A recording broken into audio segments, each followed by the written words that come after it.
Bitch is a Bad Word podcast is for informational purposes only and reflects the opinions of the host and guests.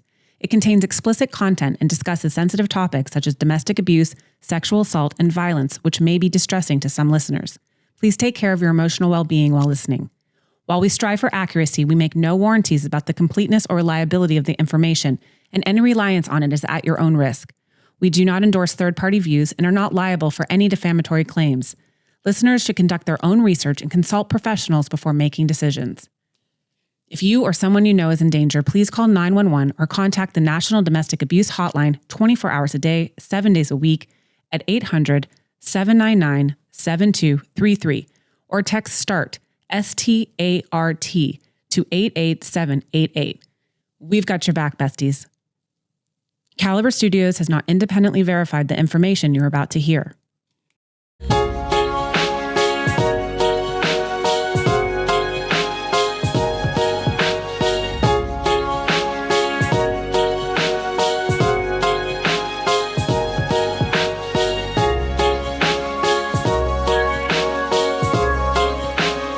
Welcome to Bitch is a Bad Word. I'm your host, Lindsay. I'm one mom with 4 kids and 0 letters behind my name.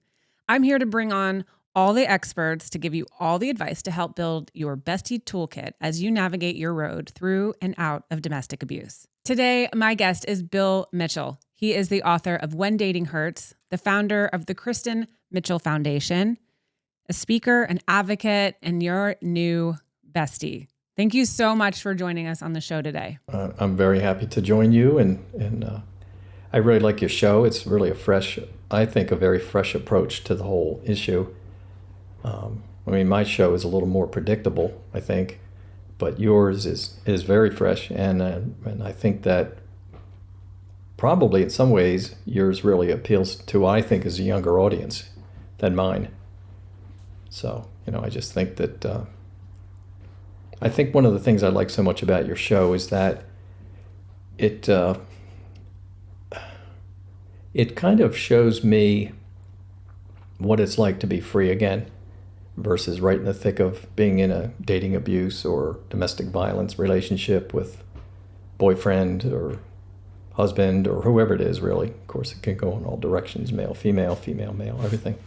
But that's one of the things I like so much about your podcast. And so, yeah, I'm happy to be on now with you. Well, thank you very much. That's a huge honor and an amazing compliment from someone like you, because you're just crushing it in this space. And your show is really taking off. You've got a huge worldwide audience. It's amazing. And you've turned your pain into purpose. And I'd like to talk a little bit about that, and let's start at the beginning. Yeah, well, okay. It's one of those things. I think for us, our family, it's been what turns out to be very soon 20 years of making the best of a bad situation. And oftentimes when I give speeches, I'll say something like, 20 years ago for all of you is a long time ago. Some speeches, the people I'm talking to weren't even born. I spoke at a high school just a week ago. But for somebody like me or people in my family, it's 20 years of yesterdays. It just happened. We just got the news. And so, my daughter graduated on May 14th, 2005 from St. Joseph's University outside of Philadelphia. We met her boyfriend that day. And her graduation day was the day we met him, which coincidentally was the last day we ever saw her alive because he killed her 20 days after that graduation. And so when you get that news from detectives and immediately your life's on a whole different trajectory, you don't know where it's going to go. One of the first things I thought about the evening I heard that, they found me first, the local detectives. I live outside of Baltimore. This happened to her outside of Philly. So local detectives were called, and they somehow then tracked us down, came to our house. We weren't here at the time, but they found me, and then they found my wife and son. I was with my parents at the time, and they were actually at a graduation party at a different place near Washington. But They told me today, Mr. Mitchell, today your daughter was murdered by her boyfriend. And it's interesting because at the time that happened, you never know how you're going to react to something like that because you never picture it. But in my case, I just heard it. And if you were standing there watching, you'd look at me and go, he isn't doing anything. He's just standing there. And they even brought that to my attention. And I just said, I guess I'm just acting. Because I know what death is. I know what murder is. I know what it's like not to have people. And I was just processing the whole thing. It's like, this is too crazy, but anyway. But another thought I had that evening after I told my parents and my wife and my son, and my wife's parents were already passed at that time, but I remember thinking it was going to somehow be an opportunity and a responsibility from this day forward. And it turned out to be all those things, because I felt like the responsibility was how we behaved ourselves, meaning that we could just collapse and go live in a cave and wait for the end, which I knew we wouldn't do. And the opportunity was somehow that we were being put into a position where once we got our feet on this whole thing, we might be able to do something with this. I had no idea what that would be. I mean, you don't immediately say, wow, I could write a book about this, and then maybe one day I'll do the audio book myself and I'll edit it and then I'll do a podcast. Okay, yeah, I'll do all that. Well, let's call the funeral home first and get that taken care of, So, but it's, for me, the whole idea of writing the book, eventually, I didn't start it until 10 years after she was killed. But I thought that we had experienced so much from the very beginning, and we had learned so much about why things like this happen.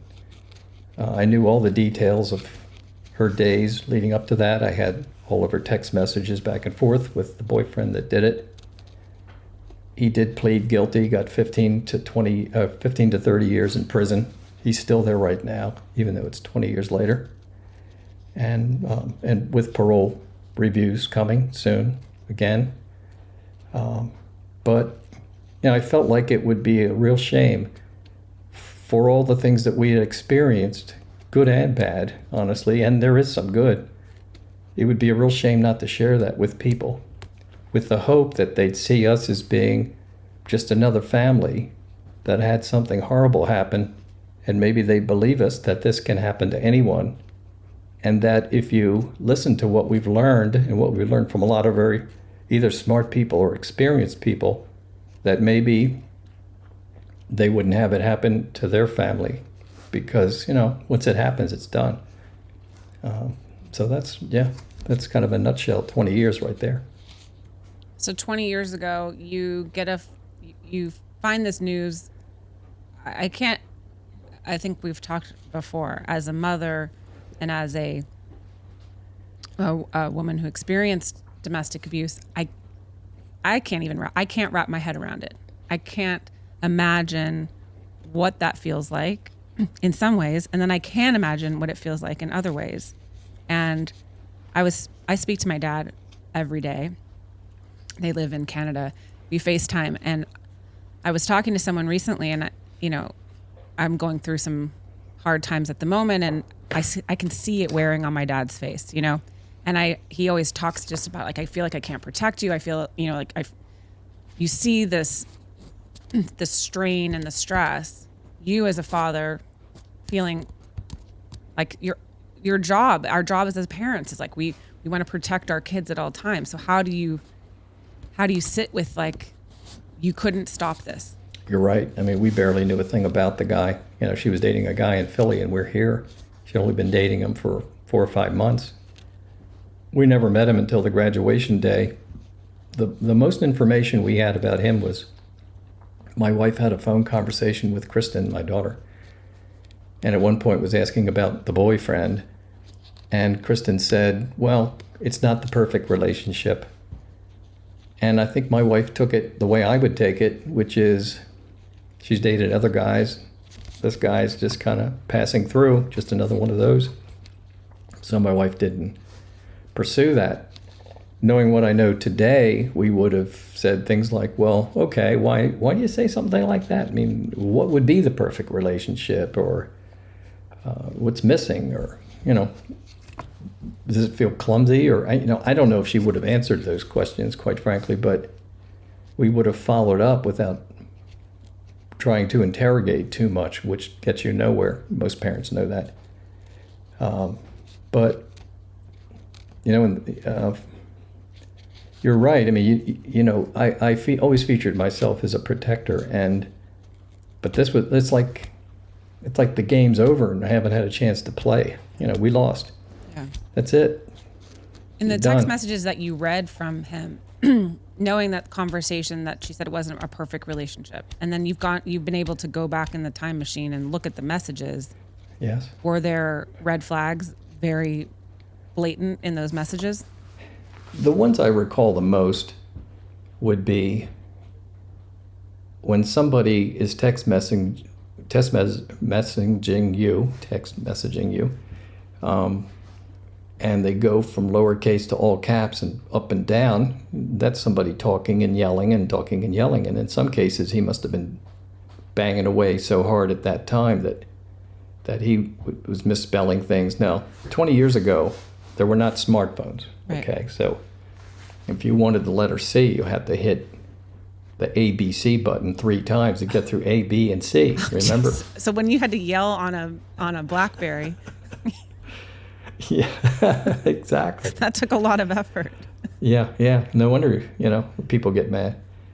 Like, I can't get to that letter. But so it was kind of a mess. But I think that's all part of because he was angry. He was angry that particular day because she had already let him know that she was going to spend that day with a couple of guys who were college students, graduated the same day as she did, and one was going off to Texas and one was going off to New York to permanent jobs, to nice jobs, and she was going to have a job in that Philadelphia area. So it was like, it's a perfect day for us to get together, and she let this guy know that basically you got to get busy with something else. I'm doing this. Now I think that she was getting pretty close to being over him anyway, because her friends kept saying, you need to get some space from this guy, and all of his control tactics and all those things were there. He kind of lit up the scoreboard on a lot of it, everything but the physical stuff. I think I don't think that he actually got physical until he killed her, because I don't think she would put up with it. And not that she's a tough guy, she's actually the opposite. She's the type of person, if you were to hit her, she'd scatter, so she wouldn't stick around. As her friend said, she was a coward, but they meant that as a good thing. So, but from our standpoint, the game was over before we had a chance. And job number one is getting somebody from Philadelphia to near home. Her body was evidence at first. And once they finished that part of it, and then, you just don't know when. You just don't say, hey, what if we have the funeral on Thursday? Because you don't know when they're going to bring her here.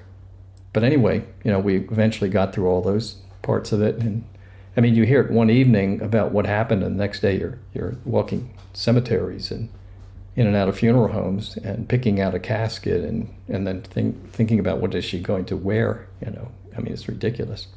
Most of her clothes were up there.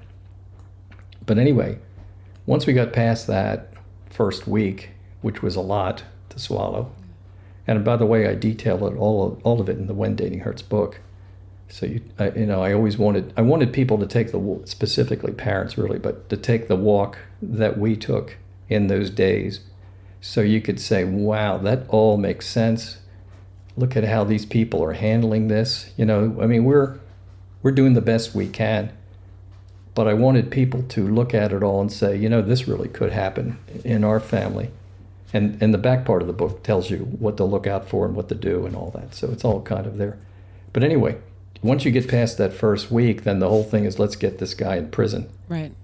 And so you're dealing with the legal system that way through the formal arraignment stuff and preliminary hearings We're actually in the courtroom a total, I guess, really of 3 times where he was in the courtroom with us.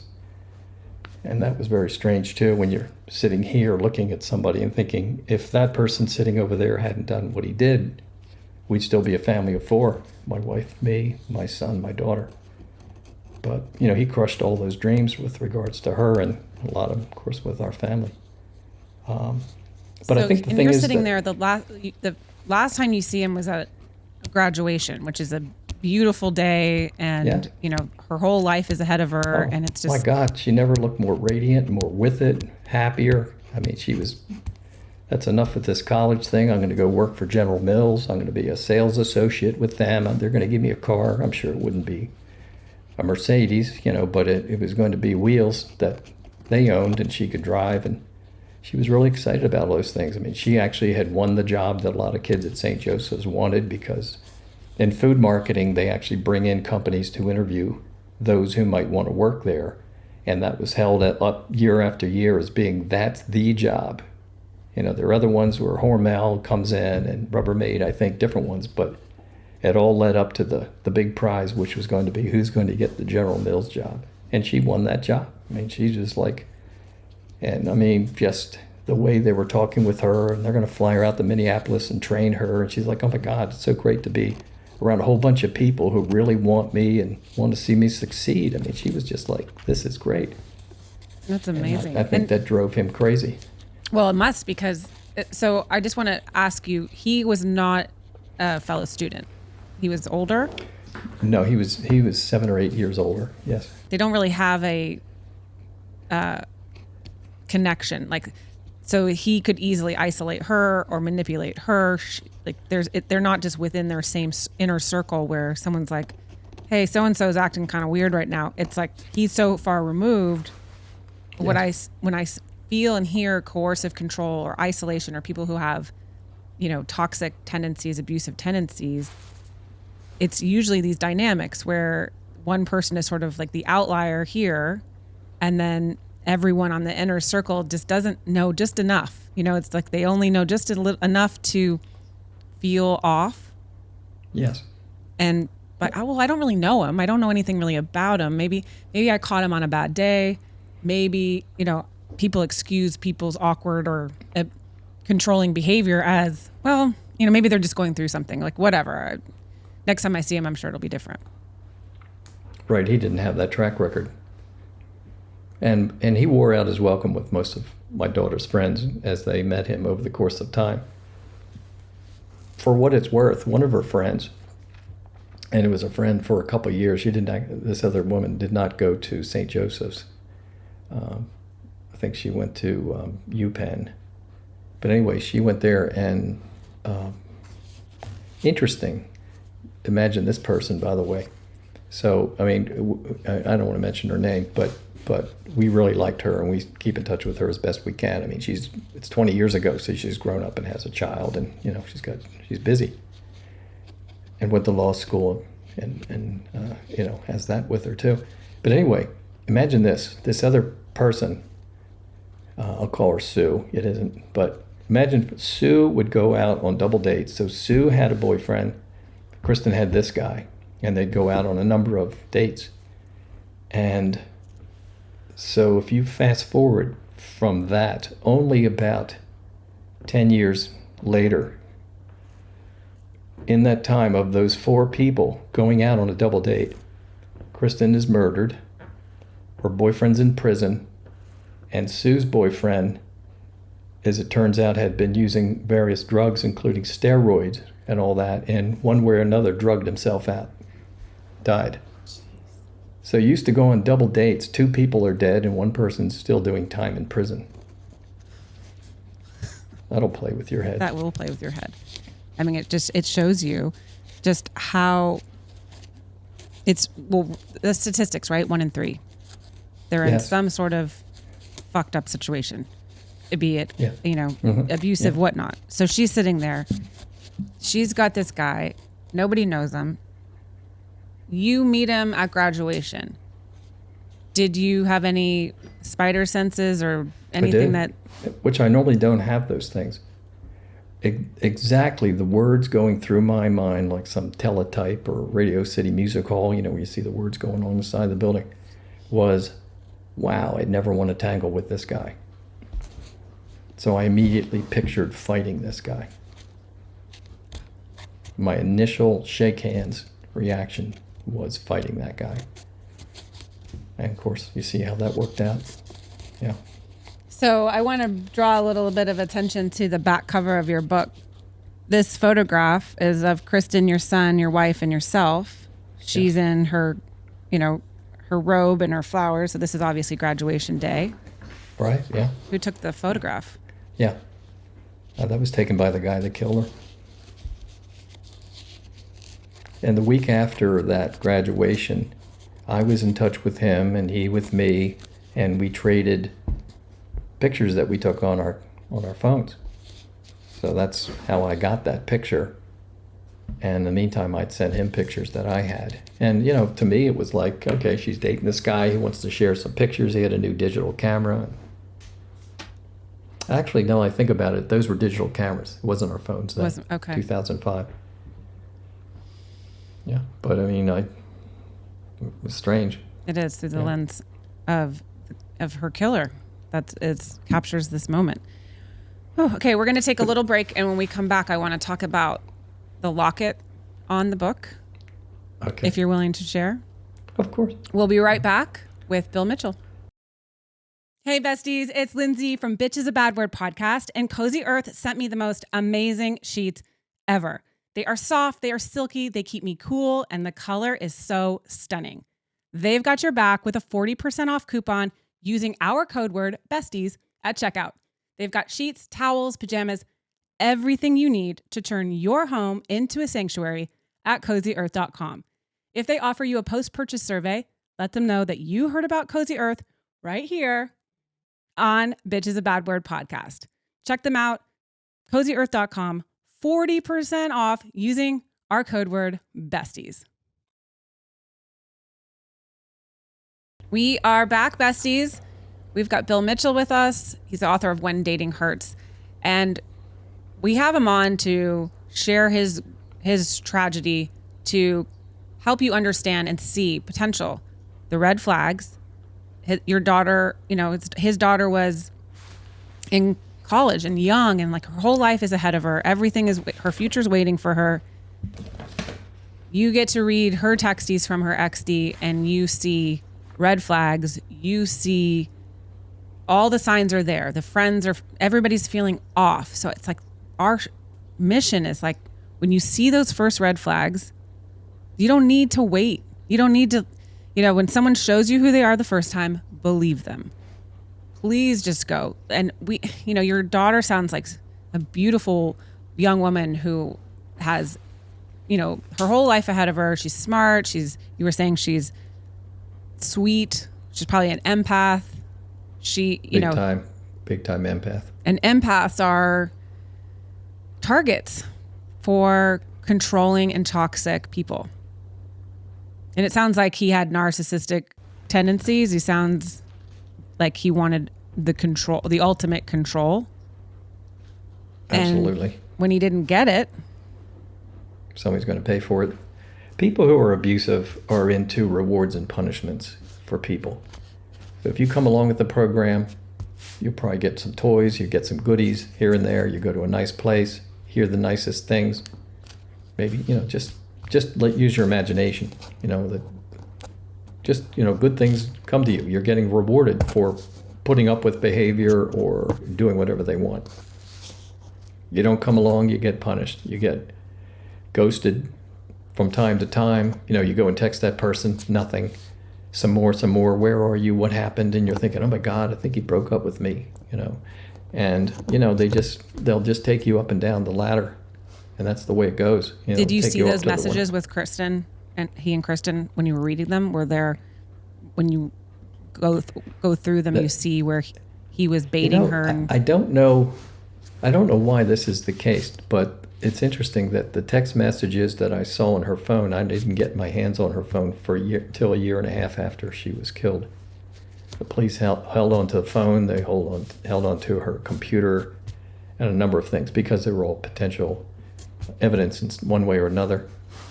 But it was strange because my recollection is I didn't see any text messages from before that last day or so. I didn't see one from a week before. Now, I don't know if she just took them off of there or somehow they got wiped. But in the 24 hours leading up to her getting killed, yes, I did see them. And I'm sure there were also phone calls, so that some of the things that took place, there's no record that I have of what that was. But I mostly saw a guy that just couldn't handle the fact that she was not paying attention to him that last day, that last Thursday, June 2nd. And as the police understand it, she was probably killed about 3 a.m. on the next morning, on that Friday, June 3rd. So, but I did see those, and it's been a while since I've seen them. I have a lot of that actually in the book. Mm-hmm. But, so June 2nd, she's preparing to break up with him? According to her friends, she was finally starting to listen to her friends that she could do better, that he was controlling.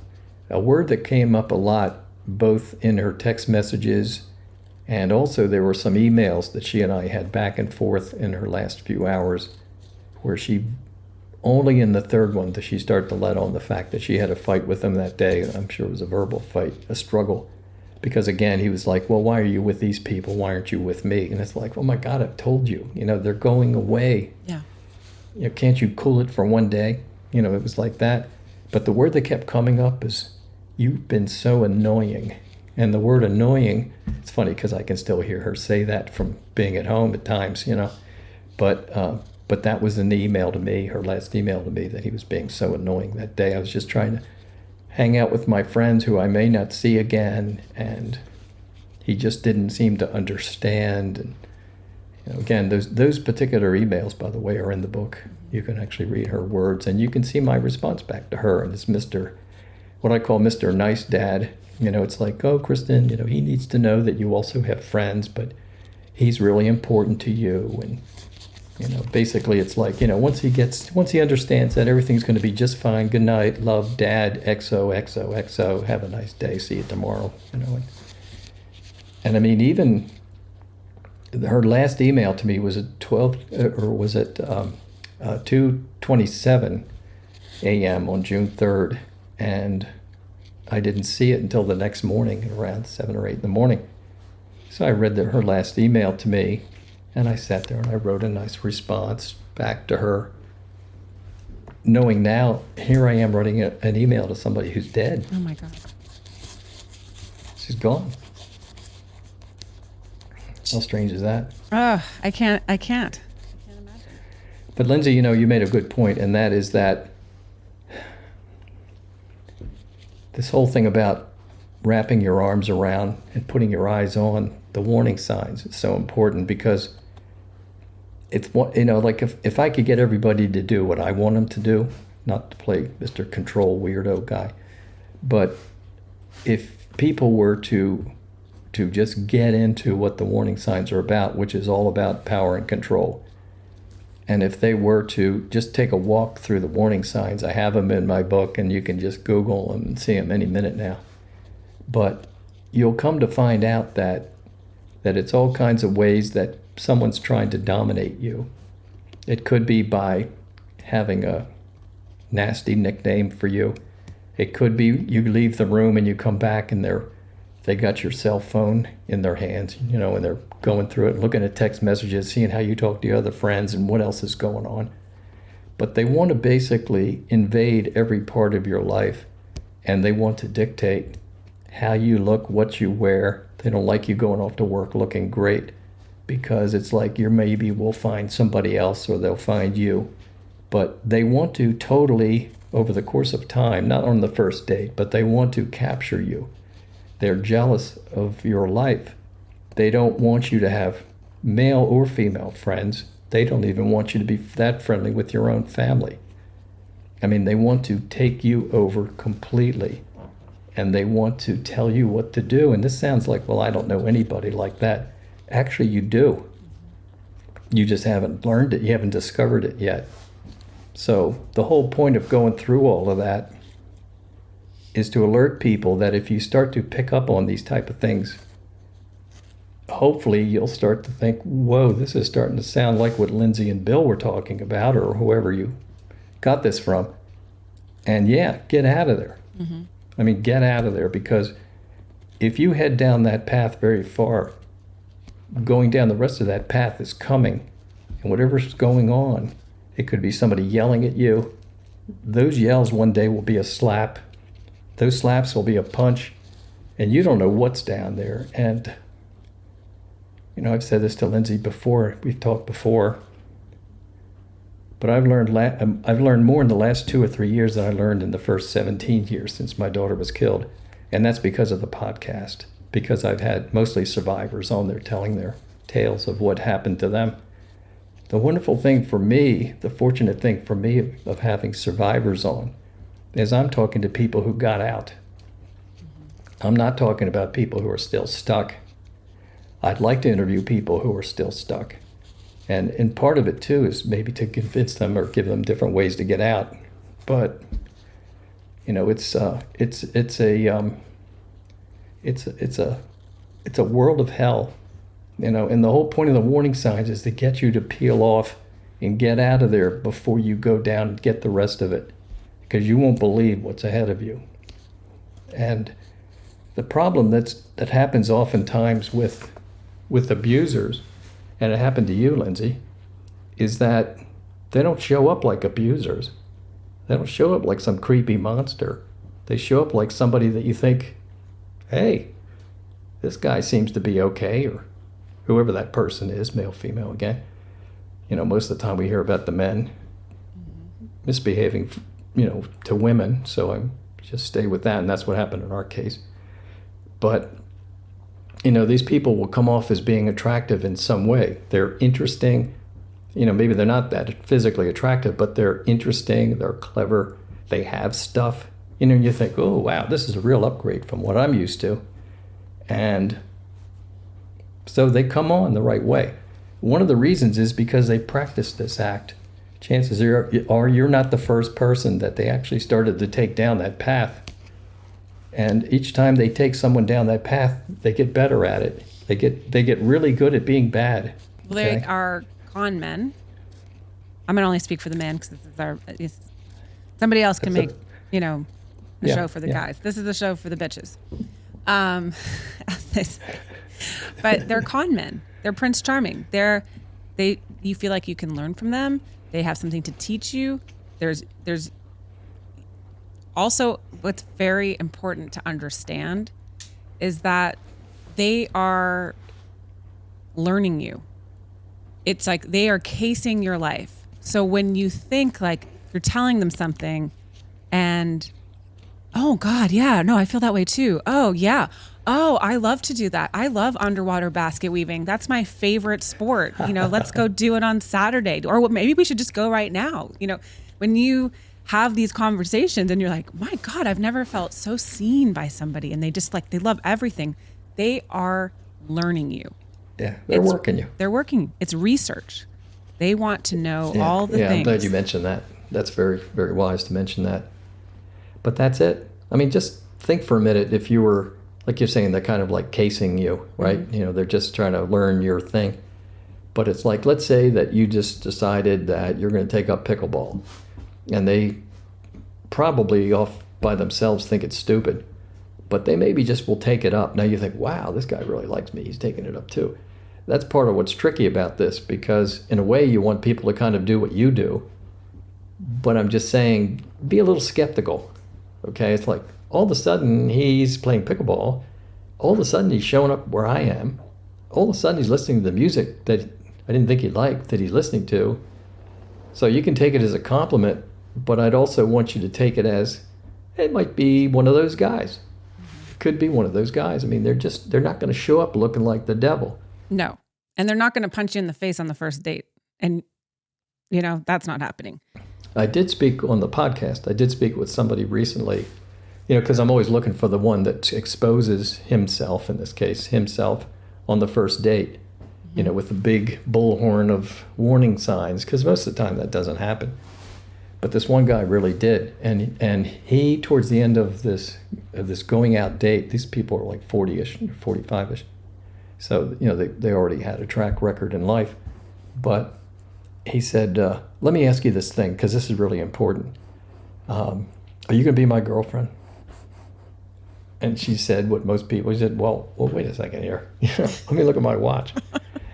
How long have we been sitting here? I mean, they had seen each other at different places, or he came into where she worked. I'm trying to remember. I've talked with a lot of people, but it was kind of like, this is bizarre. And he said, "No, I really need to know before we leave here. I mean, because I think this could really work. But are you going to be my girlfriend?"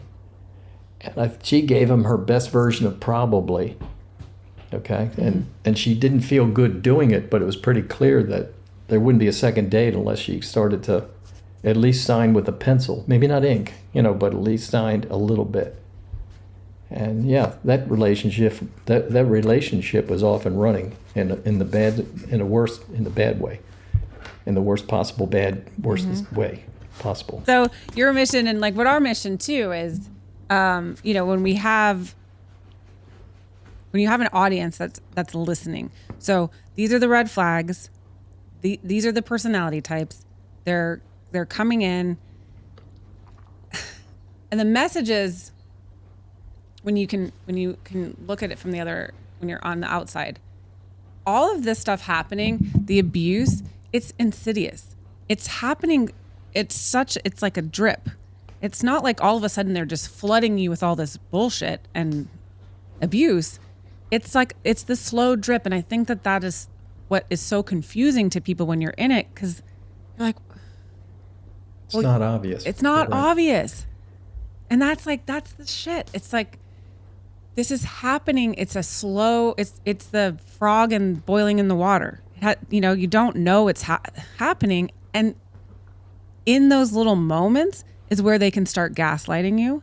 In those moments, they can start saying, "Oh, you're crazy. Oh, you're so sensitive. Oh God, I was just joking." And it kind of starts in these little moments of, well, that doesn't feel right. Well, it doesn't feel right because you're too sensitive. I didn't really mean it like that. Let's say I'm with somebody and I say something like, I'm going to act this out. I don't really want to make you feel bad or anything, but have you ever noticed you can never find your glasses? You can never find your keys. You can never find your phone. Has it ever occurred to you? I mean, it's not about the keys, and it's not about the glasses, it's not about the phone. It's about you. I mean, I don't want to make you feel bad or anything, but you're a little bit of an airhead. I mean, think about it. Just let that settle for a couple of minutes. Because, I need to get my wallet. I know where I put my wallet. I know where I put my keys. Okay? I have specific places I put things. But you, on the other hand, I don't know. Have you always been like this? Now, your self-esteem can't be climbing after that. And you're thinking, God, maybe I am a dope. I need this person. I need this person to help me. Well, and yeah, that's part of it too. It's like, thank God I'm around. And then later on, it's like, I got to tell you something. You're not a real prize, okay? When I first met you, it just wasn't about the looks. And I'll tell you something else. They didn't get better, okay? They didn't improve. I don't want to say husky, but, it isn't what it was. And it wasn't that great. So, bulletin, newsflash, I kind of have this feeling that if I walked out that door, you'd never find anybody else who would be as interested as I am. And believe me, in this case, it's minimal. You're kind of hanging by a thread. Oh my God, I feel like you're just read a page in my journal. Like, yeah. That's exactly what... It's horrible. It's horrible. And that's what they do. And then who's ever going to want you? Especially if you are with them a long period of time and maybe you have kids together, or maybe, you're no longer working, or, whatever it is, or you've some tragic... I can't even imagine if there was like... I haven't talked to anybody. Maybe you have, like somebody who has like cancer or like a health like something really. Having something really wrong, and yet your caretaker's the abuser. Yeah. Like how would you might as well just that I can't even imagine. Take a lethal injection. What that I don't know would what look like. to tell you. No, because it's like, and then I'm the only one doing anything around here, kind of situation. And I mean, we say this a lot. Women that are in an abusive relationship, you're not the best mom. You're not the best friend. You're not the best worker. Going to work after somebody's been berating you all night, or you're at home and you're like, you're doing all the right things, but they can't. They're not, part of the programming is that they have to show you, all the things that you did wrong. So then how do you take that into your life and your job, and like, oh, I'm a damn good worker? No, you don't feel good. And take everything you've accomplished and multiply by 0. That's where you are. Mm-hmm. You're never going to score. No. You're never going to score. And no one's going to love you. Might as well stay with me, and this is the best it's going to get. And yeah, like you're a mercy case. Mm-hmm. And then when you're there and you're in that place, you're so broken at that point that the little breadcrumbs that they'll give you, you're like, thank you for that baguette. And right, that's on the floor over there. Yeah. And and the thing is too that a lot of people make the mistake. I mean, I would make this mistake of thinking that domestic violence is he hit me and he gave me a black eye. Okay, so everybody goes there, gave me a bloody nose.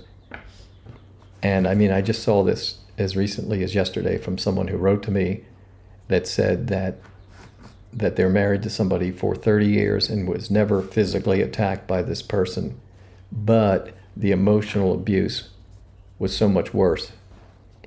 Okay, this person never had the other part happen, but they just knew that what that person has done to break me down and to make me feel horrible is so much worse. And of course, I've had a lot of people on who've had everything happen to them. I mean, they've been strangulated, and I mean, just we mentioned Stephen King earlier. Stephen King would have a panic attack listening to some of this, all these horrible things that people have done to each other or done to the kids in front of this other person, because it's like, it's one thing to give you a bad time. It's another thing if we have kids, which, by the way, means that we're stuck with each other for life. A lot of times abusers want the kids to be involved. They want to have kids because that way you can really never shake them off. But they'll abuse your pet or they'll abuse your kid. And, so, again, it's like the best way to never have it happen to you is to bail out of that plane before it gets very far. I mean, bail out before it heads for the runway and takes off, because you're not going to like that ride. I wish I could package up all the things that I've heard. In a way, I guess I have through my podcast, the When Dating Hurts podcast. But I encourage people to take a listen. And even if you think this is pretty far-fetched, I just can't imagine this happening to anybody in my family. Or it doesn't happen in my neighborhood. I live in a nice neighborhood. And this probably happens in some beat-up part of town with some guy that has a bad job somewhere, wears a wife beater, gets drunk, beats his wife up, and then the next day gets up and drags himself into work again, comes home and does it again. I mean, that's kind of the picture we're given somehow. I'm not even sure how we got that, but there's all kinds of it's a long menu that's there, and all we're saying is that if some of those things start happening, get out of there. Or if some of these things are happening around a friend of yours, you better sit down with your friend and say, look, I really have serious concerns. Let's go see somebody. Let's talk with a domestic violence counselor. Let's call the National Domestic Violence Hotline, maybe 800-799-SAFE. But let's do something, because I worry for you. I care about you. I worry about you. And I don't want to happen to you what I've heard happens to some other people. And nobody imagines themselves getting killed, and nobody imagines their kid getting killed, or a neighbor on the street getting killed by some guy that they were dating and supposedly in love with. That's ridiculous. It's ridiculous. Someone you actually loved is going to kill you one day. Well, that's what the statistics will show, is that if you're a woman, the person most likely to murder you is the person you're sleeping next to. Right, the enemy. Which is crazy. We are always trying to say, get in everybody's business. Like, I am done with the nice bullshit. Like, oh, I know, like, so many people after the fact, and this happened in my life. Well, I knew something was up. I just didn't want to say anything. Oh, I felt, and for a little bit of time, I was like offended. Like, well, why the fuck didn't you say something? Like, if you knew it, like, why? Well, it doesn't feel good now. But then I realized, it's not their fault. We are taught as a society to, take care of our side of the street. Like, don't get your nose in anybody's business. And, this is a domestic situation. This is their family. Whatever happens in their family should be their business. I want people to get into everybody's business. Start asking those questions, because, like, the worst case scenario, the most dire situation is what happened to you and to your family. That's right. And you guys, I mean, I haven't met you in person yet, but you look like a pretty nice put together family. You don't have holes in the back of your wall in your room here, and you're put together and all. I mean, that I can see, but you guys. That's why I'm positioned right here. You guys look like a nice family. Yeah. And this happened to a nice family. You didn't, I would imagine your daughter grew up in a loving environment. And congratulations, by the way, to you and your wife for still being married, still sticking to, I mean, I don't even know how to say this, like, I don't know what I was, after we talked the first time, I thought I was sharing my story or sharing our conversation with people. And everyone asked, are they still married? Yeah, because, the divorce rate goes skyrocketing. I don't know what it is nowadays just for people who get married and they get divorced, but I've always heard things like 55, 60%. And that second marriages are higher. But higher than that are people who've lost their children. And I want to say, I recollect 85%. Wow. I know that sounds like you got to be out of your mind, but I think that's really it. And I just think that it is such a traumatic thing that it challenges you to your core, potentially. We were fortunate at this house because it made us so much closer. We were close, but it made us so much closer. And the three of us, my son too. And everybody's on their own. We became a real team. Yeah. You guys go to the parole hearings together? Yes. Yeah. Nowadays we do them. We actually, we've done 3. One was in person, 2 were by Zoom. The one in June is in Zoom. So I'll be in the same room, right in this spot, doing it with, we have our parts. And we get 1 hour. That's it. And I have a PowerPoint. I can put slides on the screen, and I go through a lot of different things. I'm not going to share them here, but if we go into it as if they know nothing about any of us, including the guy that did it, because I don't trust that they study up on his life. Mm-hmm. His life was pretty bad before he ever met my daughter. So he was a guy that looked like his trajectory was that something like this could happen, to tell you the truth. But whether they study up or not, they will know by the time that hour's over, everything. And I even interviewed before the first of these. Again, we're heading into our 4th, but before the first of these, I even interviewed the funeral director who handled my daughter's body when it came in the van that day. And it took a lot of work to get her presentable, being stabbed to death. She was killed pretty tragically. She was stabbed 55 times. Yeah. Not what you want to happen to anybody you care about. Yeah. It's despicable. Did he ever tell you, does he ever say why or what happened, or does he claim insanity, or he just, sorry, I did it? Well, the fact that he pled guilty is a way of saying he did it, but in the courtroom the day of the plea and sentencing, and I do have this in the book too, but he got up and he said something that was like the most obvious version of, I'm so sorry about what happened, I loved her, this kind of thing. And it's funny too, because in the moment, I guess it's just like being in that courtroom at that time, wanting to find any molecule of good or something to make you feel better. I might have gotten a little caught up in it, a little like, oh, gee, another life ruined because of this. And so when we left the courtroom, we were right outside the door. It's actually within a building, so it's not like sometimes you see people leave and go down the steps and there's all the microphones and stuff. It wasn't like that. But there were some reporters who asked me different things and how I felt and all, and I said something to the effect that I didn't feel sorry for him, and I'm not in a position of forgiveness, which here I am all these years later. I'm still not any closer to that. But anyway, I said whatever I said, which probably came off like Mr. Nice Dad again. And before I said the next thing, the woman who was the prosecutor grabbed my arm and kind of pulled me and pulled me away from them and said, okay, the Mitchells have to go now, and basically like this is over. And she kind of turned me around and said to me, without shaking her finger at my face, but it felt like it, said, don't you ever believe that guy. That guy's a liar. And she just gave me this whole blast of don't get tricked.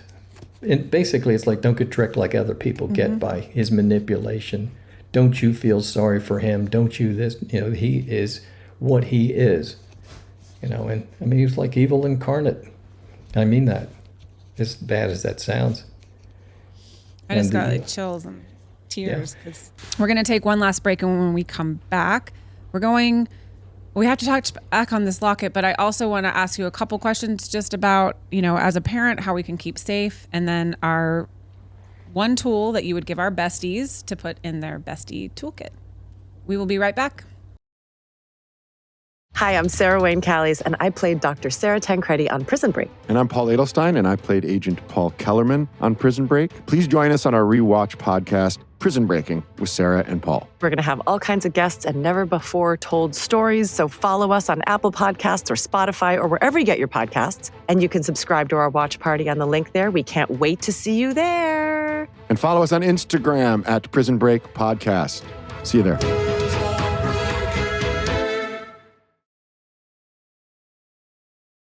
As a parent, Bill, what would you say to another parent who's sending those emails that are a little bit like vanilla?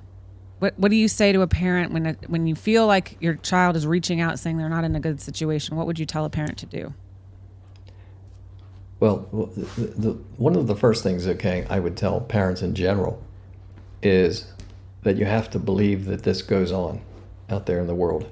That there are people who could be striking up a relationship or dating someone you really care about, let's say your child. So you have to believe that there are people out there who are potentially quite devious about what their intentions are. I mean, they basically want to swallow up your child, and you'll never see that person again, at least the way you knew that person. So you have to believe it could happen just as much. I mean, I think we can believe our kids might drink and drive. You maybe can't believe your kids will really get messed up on drugs. Maybe they'll try them, but they'll really get messed up. But this is just, unfortunately, another one. And I don't know all the statistics about it, but in many cases, in terms of like really horrible scenarios, this one probably outranks some of the ones we just talked about in terms of like real epidemics of things that can happen. You mentioned the 1 in 3, but the 1 in 3 statistic again is that 1 in 3 women will suffer serious physical harm from an intimate partner at some point in their lifetime.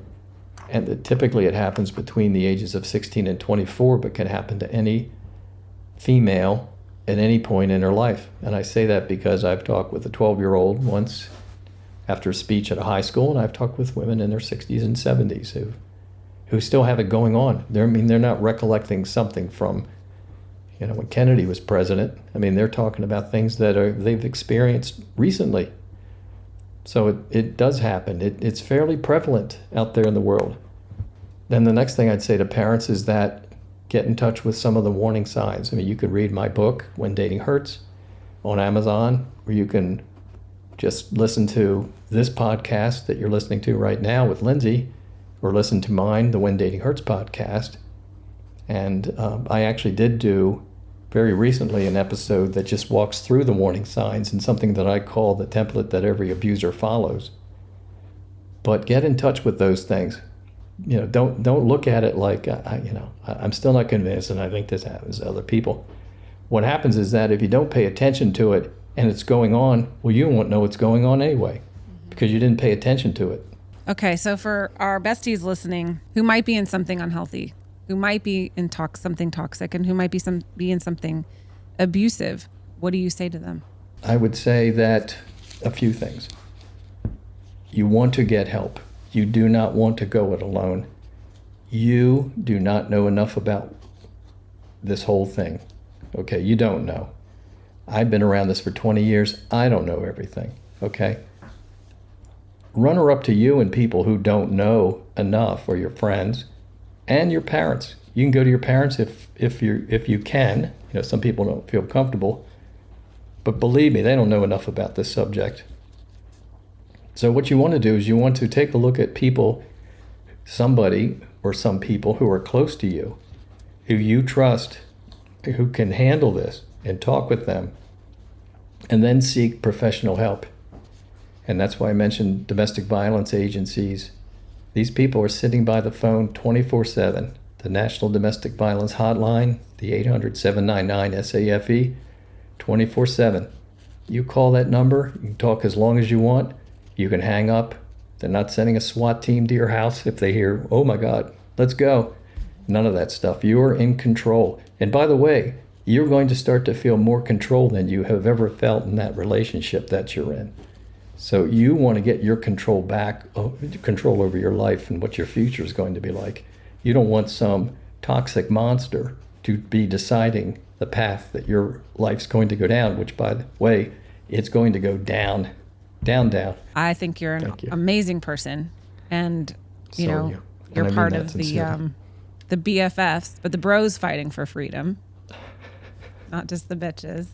We've got a great group of guys all coming together. We're going to do a summit. So welcome to the club. Welcome to the BFF, bitches fighting for freedom and bros fighting for freedom. And you are doing such amazing work. I can't let this go without finding out about this locket on the book. Oh, the locket. That's right. You teased that a few times. I did. I teased it, and it's beautiful. So if you have a few seconds. Yeah, that's a tough one to do in a few seconds. The speeded up version of that, which, again, I have the full story in the book, but the speeded up version of that is that I would stick my neck out. I don't throw the word miracle around lightly. It comes out in all caps. I mean it strongly, but to me, it's the closest thing to a miracle that I think that our family's ever experienced. A lot of people who've read about it, but the thing is this, that back in those days, 20 years ago, which is going to feel like Alexander Graham Bell, sooner or later, way back in time. But the deal is that that my daughter had a teacher. There was a teacher at my daughter's high school. Now, she made it all the way through college, but there was this teacher, and this teacher, unbelievably, 10 days after 9/11, lost two of her daughters, her only two daughters, when they were in a car accident, without giving you all the details. It actually had to do with a hurricane that had a tornado in the middle of it, and the car was actually picked up and thrown, and they were killed instantly, of course. So when they were in the funeral home, a number of people came together and had lockets made for each daughter, one for each. And they had a lock of hair. Eventually, they didn't bring them that at the funeral, but they had these made eventually and gave them to this woman. So she had two lockets, and each one had a lock of hair from each daughter so that she could wear them whenever she wanted to. So anyway, so Kristin was killed, and the word came eventually to this teacher that Kristin had in school. And so this teacher decided to come to the funeral the night of the visitation or wake, came there and found my wife's closest friend, Donna, and showed her the lockets and said, look, someone did this for me. And I thought that if I didn't come here and tell someone, that maybe nothing like this would ever happen for the Mitchells, from my wife. So she kind of passed the ball then to Donna, who then found a moment to snip some hair from my daughter in her casket, and then went off and found about a month later or so, went to this jeweler to have the locket made. So he eventually got catalogs and showed her, and they picked out a locket or two, and she picked the one she wanted. Now, the thing is, at that particular time, that jeweler, whose name is Kevin Welsh, who's in Maryland, Kevin was actually going through a relationship at that time. He was in his early 40s, and the relationship he was in was an abusive relationship the other way around. He was the one being abused verbally. And at one point, this woman had said to him, I'll tell you something. If you ever broke up with me, I'd probably stab you to death. Ha, ha, ha. And it scared him. Now, Kevin's a big, strong boy. He's like 6'2" or so, and big, strong guy and all that stuff. But there were just all these different strange ways that she was manipulating him along. And again, it's kind of like the bad relationship, but the way you normally don't hear it that much, with the guys on the receiving end. So here he has this Donna come in and talk about this girl who graduated from college. She was murdered by her boyfriend, and gave some details about it, and wants the locket made, and had pictures of Kristin and my wife, and had an envelope that had some of Kristin's hair.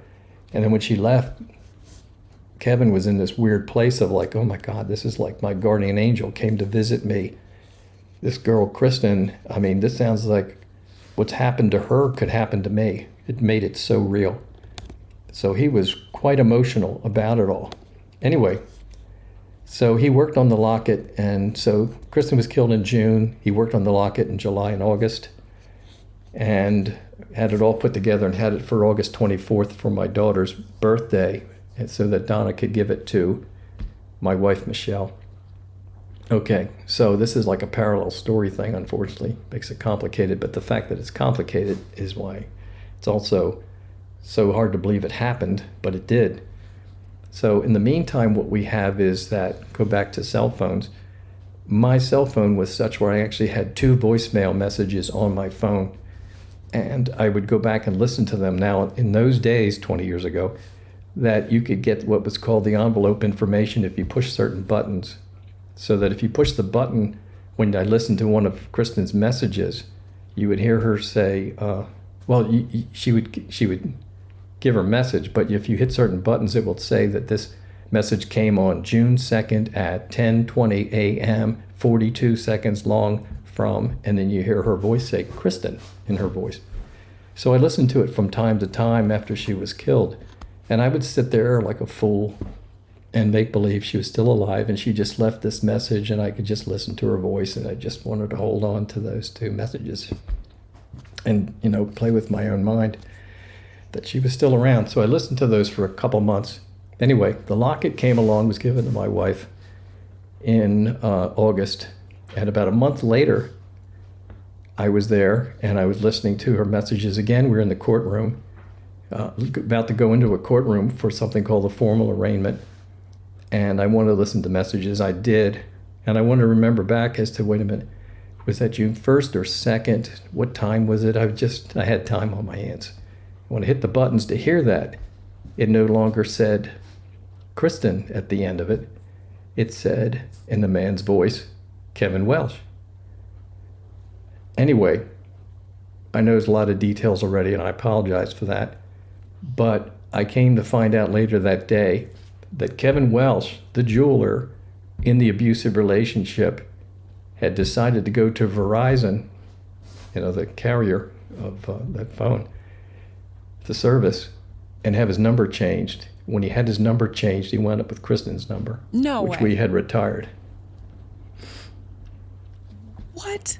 So we had retired her number back in June, and when we retired her number in June, a couple of weeks after she was killed, 2 or 3 weeks after she was killed, I said, what becomes of her number? And they said, we wait about 2 months, and then we put it back into service. So it wasn't going to go back into service until August.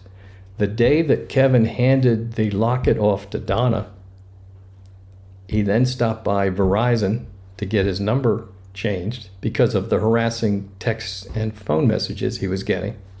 And they said, well, we don't actually do that here. Call this number and just tell them that you're having a problem, harassment or whatever it is, and they'll change it for free. And he goes, oh, okay.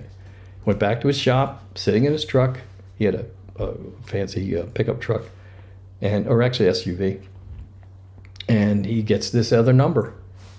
So that what happened was, when I checked and listened to the voicemail, when I hit the button, it triggered the new person who had that number, and that's why it said Kevin Welsh.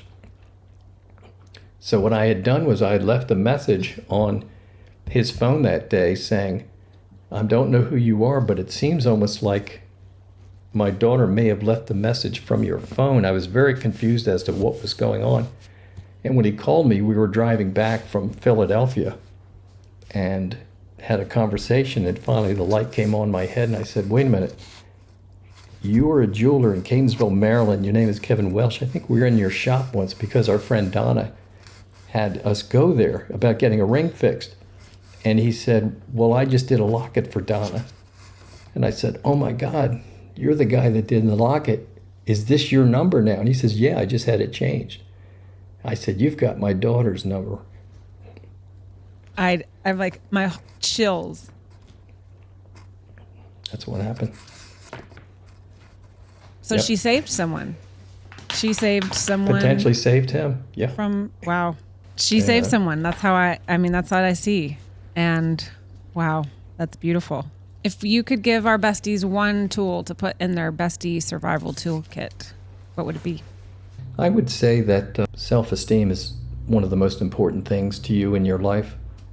How you feel about yourself, meaning do things as best you can so you can feel good about yourself. Do things that might be hard today, but that'll make tomorrow better for you and make you stronger. How you feel about yourself has a lot to do with what you let into your life. You know, when you're feeling down, you'll let just about anybody or anything come in because it's like, well, you know, I'm not that important anyway. So, let it happen. When you're on a roll, when you're feeling good, and I don't mean in a conceited way or a big ego thing, I just mean when you are solid with yourself and your life, then you can be really picky about and learn how to say no. That comes with it too. Learn how to say no. Go practice in the mirror if you have to. Walk around, take a long walk and say no about 1,000 times. Get used to it because we all say yes to too many things. No, I love it. And they are, it's the boundaries, it's saying no. Those are so important because if you stand for nothing, you fall for everything. That's true. Yeah, I love that line. Well, Bill, we could just keep talking forever. So I'm going to have you back on for sure. And I'm proud to know you. I think that you are just a salt of the earth human being, really. Like the way you share and the vulnerabilities and the way you speak and how you have kept the family that you have left together, how you keep the spirit of Kristin alive through the work you're doing. It's beautiful. And I know that she's proud of you. I know that she thinks you're just a badass. Oh, I bet you say that to everybody. No, I don't. Because I'm learning. You have to earn it now in my book. My daughter probably thinks I'm okay. My dad thinks I'm okay. I mean, my dad, that's funny. My son, I meant to say. My son thinks his dad's okay. That's what and that means a lot to me. Yeah, I could see it. I got something just recently, and it basically said, you're still cool. And I thought, yeah, I'll take that. I'll take that. Yeah. I don't know, but I'll take your word for it. Sounds okay. No further questions, There we go. Yeah. Well, where can we find you? We know we have this amazing book, When Dating Hurts. Yep. You can find it on? Well, the easiest place to go is the whendatinghurts.com. Okay, so you can get to everything that I'm up to through there. WhenDatingHurts.com. There's a button to click if you want to go chase down the book. There's a whole page that has most of the podcasts on it, meaning you can click and listen. I don't have them all on there because I put out one a week, so keeping up with that's a little bit of work. But yeah, I think that there's so much good information. I think from the very beginning I was the conduit. I was a professional communications guy in advertising. I was a creative guy way back when, and I think that I honestly think I was chosen to do this work. And it's got off to a tough start, yeah. But I got the ball and I'm running it, and I'll run it until we run out of field, and it's, yeah, I like the compliments because it means that people are paying attention. And that's what's really important. It's not about me. And that's one of the things I tell people too. I don't want anybody to, and if you read the book, I don't want anybody, and I think it's written this way, that I don't want anybody to feel sorry for my family. You might in the very beginning. To be honest with you, I feel sorry for your family because it could happen to your family. It can no longer happen to mine. We swallowed it. We got it. We got knocked down. We're up. And we're better than ever. And Kristin might not be physically right here where I can see her, but I feel her presence, and I talk to her before every speech or everything. That's really important. So we'll be okay. I'm worried about everybody else. I don't want people to think about us. I want them to think about themselves. What can you do to save you? That's Beautiful. where it's at. That's where it's at. It is. Turn the focus around. It's not me. It's not us. Well, I love it. Read the book, When Dating Hurts, and check out your podcast. It's amazing. I love your podcast. So thank you for joining us on this episode of A Bitch is a Bad Word, and we look forward to having you back.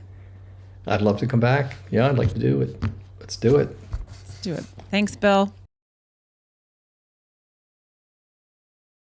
Welcome back to our favorite segment, Texties from the Xties.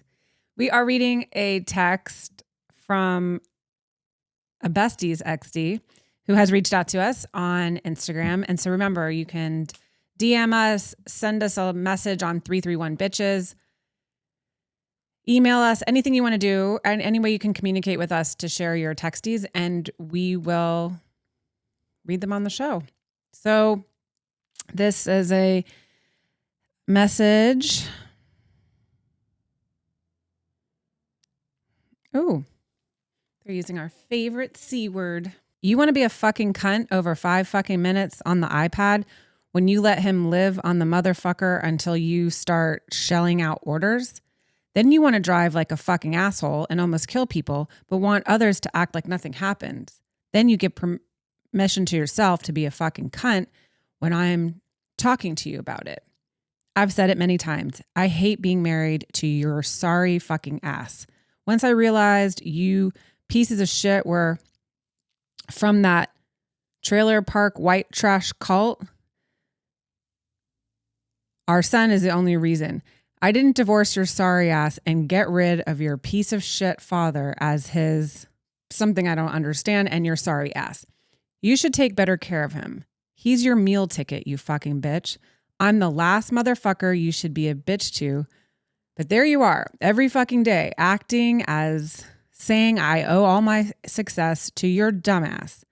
I have every right to bitch about you driving like a fucking asshole. Fuck your mom and your dad if they tell you otherwise. Well, that is our segment today. I don't really know all the context, but it doesn't matter. No one should ever talk to you like that, text you like that. That is insanely shitty, abusive, and you deserve better, bestie. Thank you so much for joining us on this episode of Bitch is a Bad Word. Remember, there is no safety in staying silent. Do whatever you can to get yourself and your kiddos in a safe situation. Use 911, crash on a friend's couch. Speak to somebody. Speak out. Your voice matters. talk to a friend, give us a call, reach out to us. And remember the hotline that you need to learn. They're there for you all the time. The National Domestic Violence Hotline, their phone number is 1-800-799-SAFE.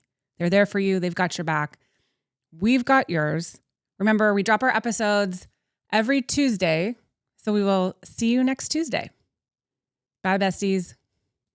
Our editor is Kevin Mackler. Our music was composed by Drew Kevorkian. Our social media is managed by Taylor Jade and Samantha Bunting. Our art design was created by Eric Johnson and Kevin Roche.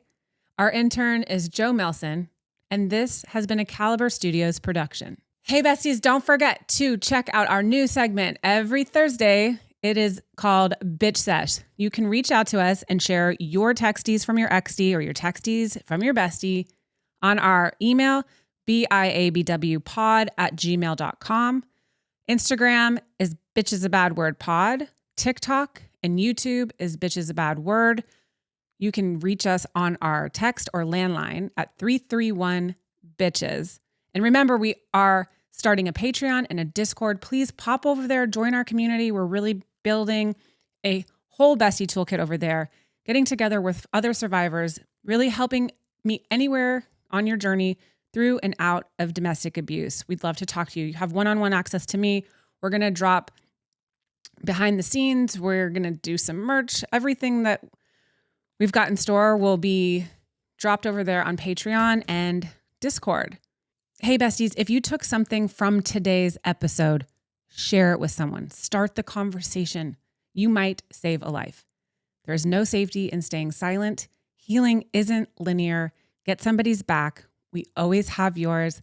Let's make this happen. Let's just be this tribe, this bestie gang of supporters.